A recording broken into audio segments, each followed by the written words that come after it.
That's my first question. Will be about everything who happened for you. You come back on stage now. How was it to come back on stage with the real crowd and to see everybody in front of you? Oh, it was so amazing. It was so great. And people were on fire. They were all so hungry. So we had such a great time. It was like the good old days. And we did a couple of shows. Like people were far away, like drive-in shows, like Autokino concerts and beach chair open air. So the Alcatraz Festival was the first festival, like a normal festival. Oh, and it felt so good. And we just came back from England. We did a festival in Sheffield. Paul Quinn of Saxon, he was a guest festival as well. We played Breaking the Law together because it's a good song to jam on. And that was awesome. That was awesome. But it's super complicated sometimes to get into other countries. So you need all kinds of like paperwork and, work permits, and we are all vaccinated. But one guy of our band, he doesn't want to get vaccinated so he can play anymore. It's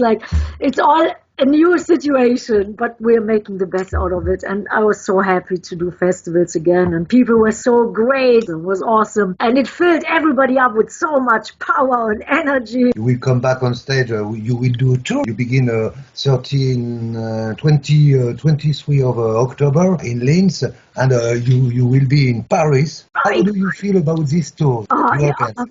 Yeah, Pascal, I hope everything goes well, because, some promoters said, maybe we have to postpone it again for next year. So we're keeping our fingers crossed that everything goes well, that we can play every gig. But a couple of gigs, I think they're already postponed for next year. But we take it day by day, and I'm so excited. I'm ready to roll. I'm ready to play. The whole band, everybody's rehearsed. We're all like on fire. We can't wait. And I love Paris so much. So I'm super excited. We had the best shows there. We will probably play our Raise Your Fist song, the French version, Left on Poix vers le ciel, and all these great special songs. And lots of songs of the Triumph and Agony album, because that just came out last week. We're all ready and excited and looking forward to play and seeing the fans right there again. Oh, there's nothing like it. The last year when we couldn't play, that was hard. That was difficult. And then I went back into the studio, worked on some new songs. And last year we put out the Magic Diamonds album. There was a best of with 56 songs. And there was one song on it that was Make Time for Love. And there was a song of the Triumph and Agony album. We started celebrating Triumph and Agony album a few years ago, and we recorded. And then this year, when I found out we can't tour anymore as planned, and everything got postponed, canceled, and I thought, okay, I'll go back into the studio, check it out, all the recordings. And then I found great stuff, and then all the Triumph and Agony live stuff and the visuals, the videos was awesome. So that just came out last week, and I worked on it 6 months. So I was always busy, and that's the key to not get depressed, always being busy and thinking of some good things. And in the studio, I could always see the fans, on video, on the DVD. We are in good spirits. Yeah, it's a comeback to the life. Yes. Oh man, it was so hard.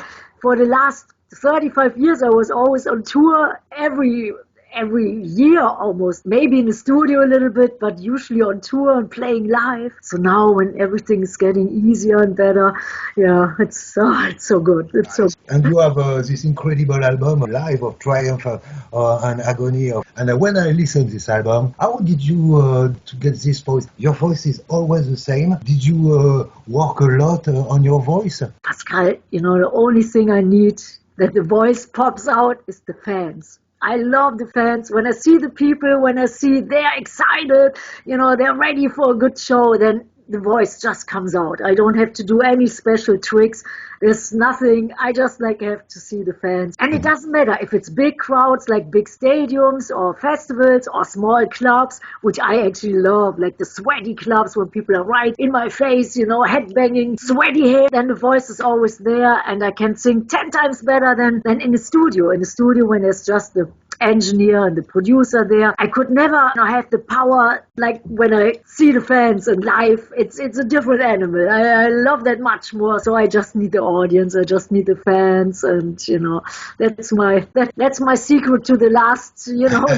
Like the fans. I love the fans more than anything in this world. And when I see them, then then I want to give them something what blows their mind, makes them happy, empowers them, makes them feel good, and goes back home, after a great show and says, man, that was a show. Took away all my worries and troubles for at least one evening. And sometimes you can even think about it and then feel good, because I think life got really tough. It got really hard. In one record, it was the Force Majeure record, 1989. It was one song, it was called Hard Times. And we thought, oh, times are so hard and stuff. Hey, nothing compared to now, to these days. The fans, that is my life. It always was and it always will be. And the Triumph and Agony album, we recorded that live because I had the best memories of all. Like the making of the Triumph and Agony was great. And then the touring, we toured with the legendary Ronnie James Dio, which I loved so much. And I never, ever forget my show in Paris with Ronnie James Dio. It was a big venue. It was awesome. I don't know if you were there. I was there. It was in 1987 in the Zenith. Yes, It was incredible. Oh, that was so... I remember that you give a sign, you signed some records at the Virgin Megastore this time. Yeah, I used to love it. Like sometimes we did even acoustic set. Yeah, record store signing and, meeting all the fans, talking. Yeah, that in the last 1.5 years, that wasn't possible. Even backstage, nobody was allowed and all these rules. It was so lonely. It was so lonely. Even the 2 records on the Triumph and Agony live and the one before the Magic Diamonds, there was no record store signing at all. And here in Germany, we had heavy lockdowns. I think in France as well. All the shops, all the record stores, everything was closed.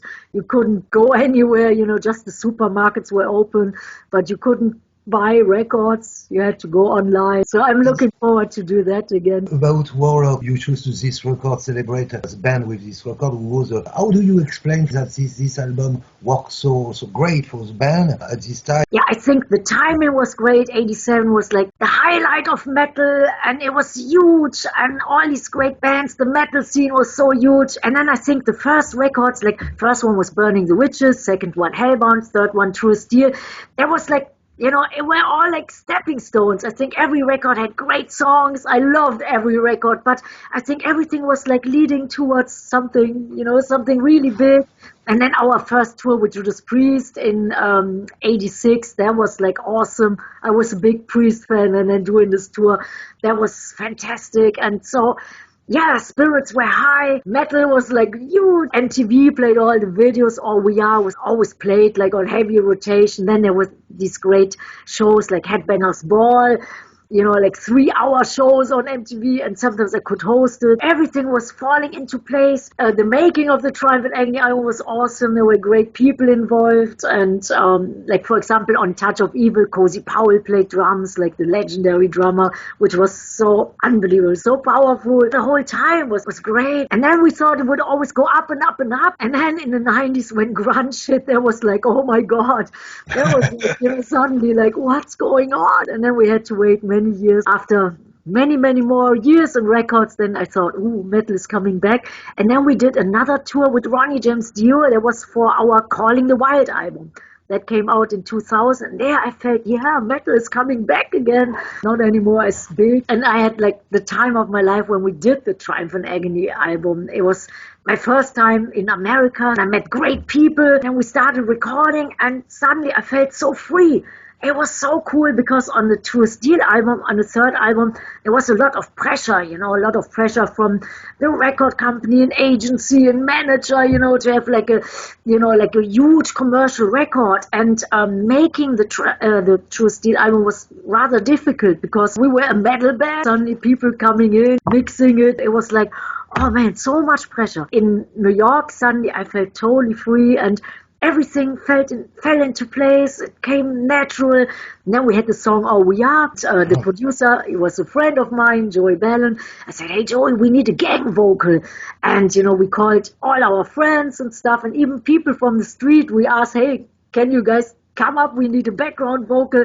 And all these guys, they said, oh yeah, cool, we are on a record, yes. And so they came up, like about 45, 50 people were singing. While I was listening to their vocals, everybody had, a big smile on their face. And I thought, wow, man, this could be a hit. It really felt like magic. And then it became the first single. And the first video was done in LA with a great video director. Mark Ressica was his name. And it was where Terminator 2 got filmed, the big movie with Arnold Schwarzenegger. It was the same location where All We Are was filmed. It was bigger than life. Even the video set, it looked like a Steven Spielberg movie. It was like 150 people running around. And you could really tell, wow, this album, this record, and a song like All We Are. And then Für immer, there was the second single that became so huge. And it was... It was great, and the tour with Dio, oh my god. So it was definitely one of the highlights in my life. On this album you have Cozy Powell on a one-track Touch of the Evil. Do you have a remembering about him and about the recording of this track? That's one of my favorite stories. I wanted to have a song where I can totally scream, and belt it out to like really heavy vocals.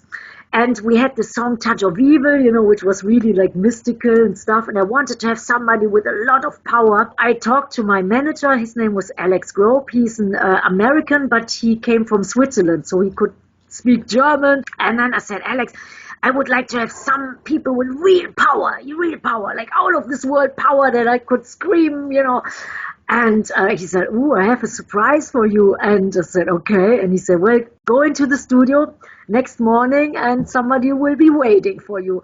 And I thought, okay, who will it be? And he said, no, I will not tell you. Just go to the studio. So next day I went to the studio and Cozy Powell was there. And he said, hey, Doro, I got a phone call. I heard you need some power. And I said, yes, I need some power. We have this great song and I need like the most power. And, he said, I'm so excited to do it. So he played on Touch of Evil and he had drumsticks that were as big as my arm, as thick as my arm, like big, big drumsticks. Unbelievable. And we were all standing there when he did like the drums and it was like... We were blown away. The next day, I went into the studio to do my vocal, and I listened to the song, listened to the power of Cozy Powell, and then I was screaming and screaming, especially that last scream in the end. And then suddenly there was a ball of lightning coming into the studio. There was a little tiny window in the back. It wasn't open, it was closed, but there was a ball of lightning coming in, doing a round in the studio and going back out. And then everybody got so scared and they said, oh, Doro, what did you guys do? Too much power, too much energy and electricity. And I said, well, if that thing would touch you, you would be dead. And I thought, oh man, that is so metal, I love it.